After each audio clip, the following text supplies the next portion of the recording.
Bonjour à tous. Aujourd'hui, on va vous faire un démo à propos de l'installation de package ISON.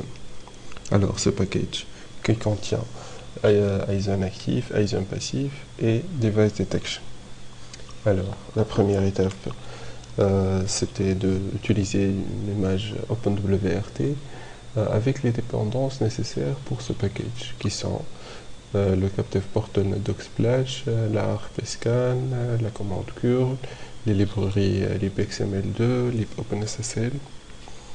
Alors, on a configuré notre carte Raspberry en mode .exe 2.4 GHz pour pouvoir se connecter via SSH. Donc, la première étape, ce serait de passer la commande ps pour voir les processus qui sont en cours d'exécution.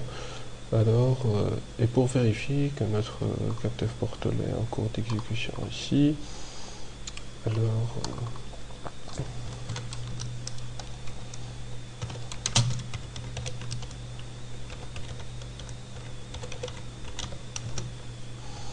comme vous voyez, on a notre captive portal nodocsplash est en cours d'exécution.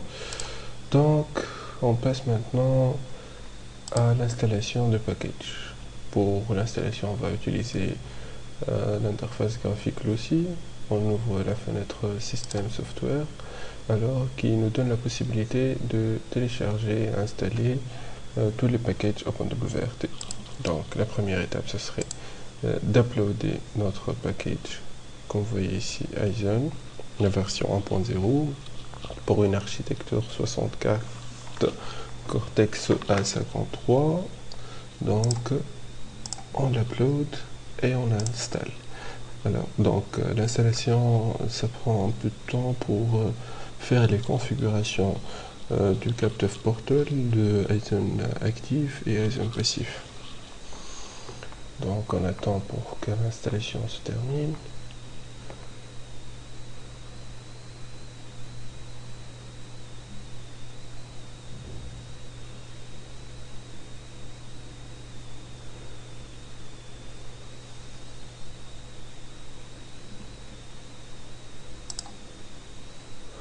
Donc normalement l'installation a été faite correctement.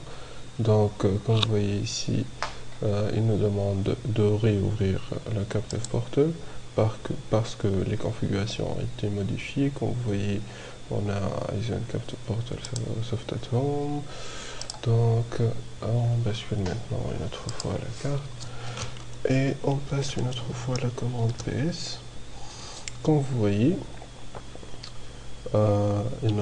on a en cours d'exécution ISON passif, le module device detection et ISON client.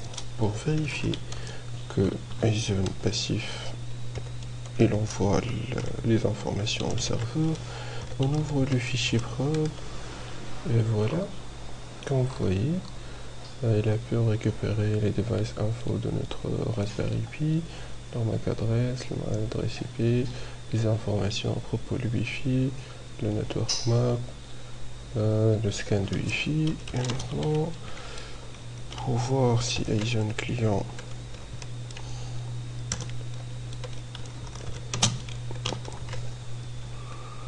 a envoyé les informations au serveur, on ouvre le fichier log isonclient.log dans le dossier logs.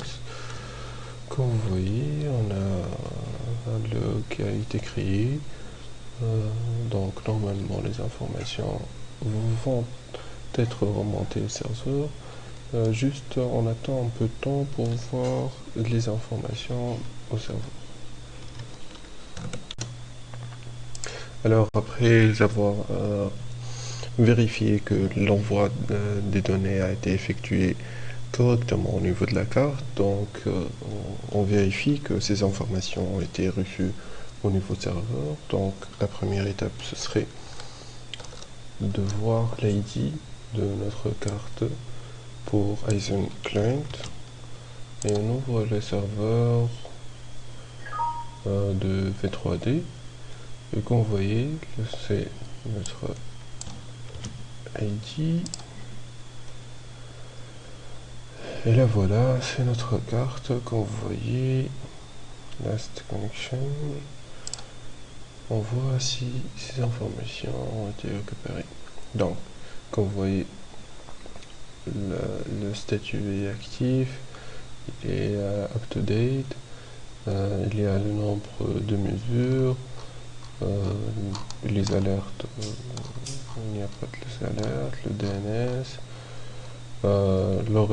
le temps de réponse pour Google, Netflix et YouTube a été testé. Donc, et on ouvre maintenant le dashboard Dyson.